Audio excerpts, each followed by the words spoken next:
action by the State Attorney's Office. We work closely with the State Attorney's Office and with one of the child's mothers who's been briefed. And we are exceptionally pleased with the outcome of the case. And the reason we're pleased is because, as I've explained earlier, these are juveniles in a juvenile system, and they're not charged with the murder of Rebecca Sedwick. They're simply charged with aggravated stalking because the child was under the age of 16 years of age. As a result of the case being in the juvenile system, the preference is that we do what's in the best interest of the child, and that's what occurred here. I've had the opportunity to be involved in discussions and with our detectives and with the prosecutors, and as a result, we see that the children are going to get the services they need. Guadalupe, I'm sorry, I didn't mean to say that, the older one, the 14-year-old, who was the primary bullier, the one that was more aggressive, she is going to receive the services she needs, hopefully to make her a productive citizen in our community in future years. The younger, the 13-year-old, Mr. Baez, Jose Baez, has put her in counseling, and as a result, she is receiving services. That's the best outcome for juveniles, to look out for their best interests. The State Attorney's Office did a fantastic job. Our detectives did a fantastic job, and as a result, we are going to see that these kids receive services. And as we know, the 13-year-old already has taken responsibility and shown remorse for her actions. So with that, I will be more than happy to answer any questions, and I'm sure you have some. Sheriff, we're hearing that both of the girls have the charges dropped against them at this point. Have you gotten word of that? What occurs, yes I have. What occurs in the process is there's different ways to go about this. The attorneys work with the juvenile attorneys. That information is confidential. I've had the opportunity to talk to one of the defense attorneys, and he told me that he worked out a case that was in the best interest of his child with the State Attorney's Office. And quite frankly, that's a diversion plan. And with that diversion plan, it's one that we agree with because it is in the best interest of the child. Ron Toward, who is the defense attorney, is a fantastic criminal defense attorney, has done an outstanding job in this case, as he does when he defends clients, and as a result, he looked out for the best interest of his client. We agree with the counseling. We agree with the diversion. Now, the State Attorney's Office can't release that information. I got that from Mr. Toward. I haven't had the opportunity to talk to Jose Baez, but it's my understanding that he has counseling for his client, which is exactly the outcome that we anticipated, and if you'll go back through the tapes, and wanted. So we're good. We're happy with that. Our goal is that these kids never bully anyone again, never torment anyone, and as a result, we feel like they can move forward with a productive life. It worked itself out in the juvenile system, and we're pleased with that. Jose Baez came out today saying some very pointed things against you. He said you should issue a public apology and that you should hire an attorney, and a darn good one. Do you have anything to say as a response to that? When we make cases, we make them on probable cause. When cases are prosecuted at the State Attorney's Office, it's beyond and to the exclusion of every reasonable doubt. We made very strong, very good probable cause cases. Not only did we make those cases, but those juveniles went to juvenile court, and the probable cause was confirmed by a circuit court judge. So we're very comfortable with the cases we made. There's always the opportunity to raise conflict in any criminal case you make. But let me make one thing perfectly clear. Criminal defense attorneys deny everything, admit nothing, and raise counterclaims. And I think you saw that. But at the end of the day, you can be sure of one thing, that if bullying rises to the level of cyberstalking, if there's a probable cause case, you can write this down. You can make sure it's on tape. We'll make future arrests, and that's a guarantee. Our goal was to create an intervention.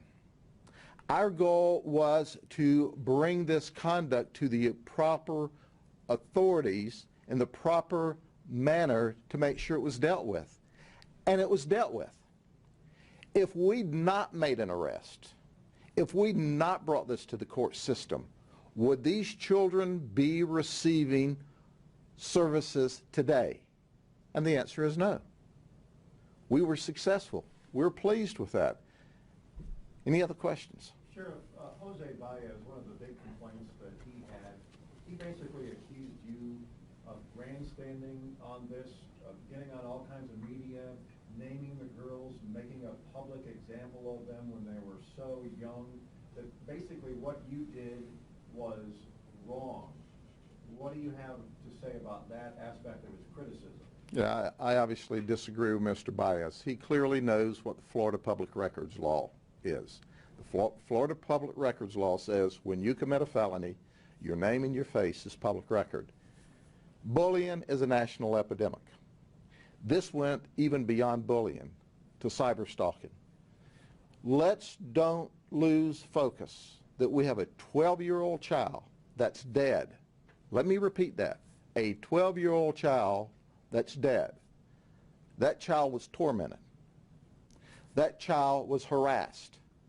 That child was beat up. There's a victim. There is the victim. And those that were responsible for probable cause, okay, for doing this, we charged. And as a result, we kept it in the juvenile system and they received services. And that's the outcome that we anticipated. But think about it. Think about it. Why wouldn't we bring this to people's attention? How many people across this state, across this nation, had a conversation with their child as a result of this and said, have you bullied anybody? Have you been bullied? It's got to stop. It is an epidemic. We had a Japanese news crew come here and interview with us. We had a news crew come from Australia because they said bullying by children and cyberbullying is a problem in their countries as well. But at the end of the day, write this down. I'm going to release public record. I'm going to comply with the law. I'm going to bring to the community's attention information that needs to be brought to the community's attention, and there's always going to be a few dissenters, and that's just the way it is. What do you think about Jose Baez saying you should get yourself a darn good attorney? Do you know, Mr. Baez said a lot of things that really don't deserve a response. But I can tell you one thing. When you make an arrest, when you take someone to court for criminal charges on probable cause, you have complied with the law. And that's exactly what our organization and our detectives did. They did a fantastic job. And I am here to tell you that I'm pleased with what they did. And I'm here to tell you, if this set of circumstances were to occur again tomorrow, and we had the evidence we had, and the information we had, we would make criminal charges again and send them right back to juvenile court.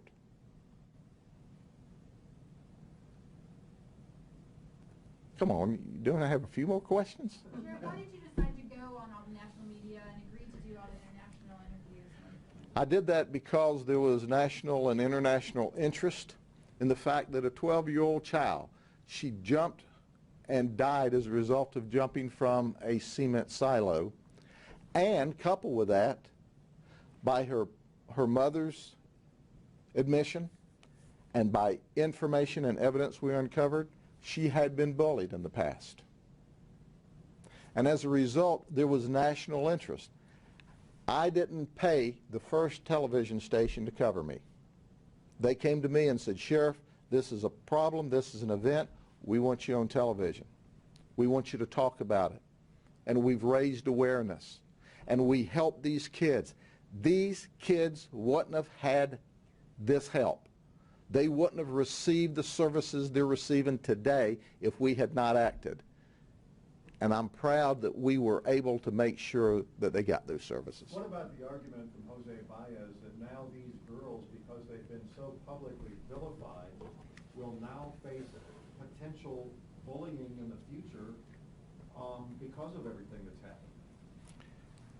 It is important for me to point out that Jose Baez said a lot of things, most of which I think is bluster, and that falls into that category. Anything else? So no regrets? Oh, none.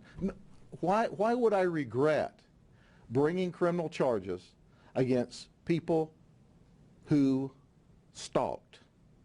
And as a result of those charges, and the suspects were juveniles, those folks now have services they would otherwise not have.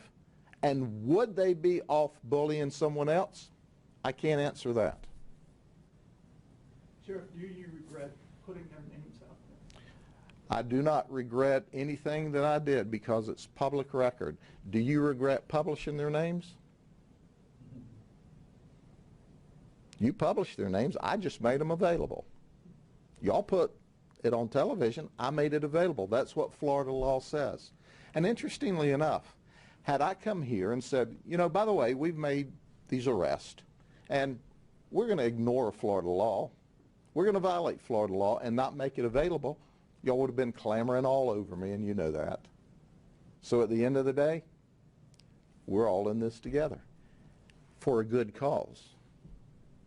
And I'm glad we did what we did, and we would do it again tomorrow because there was a law violated.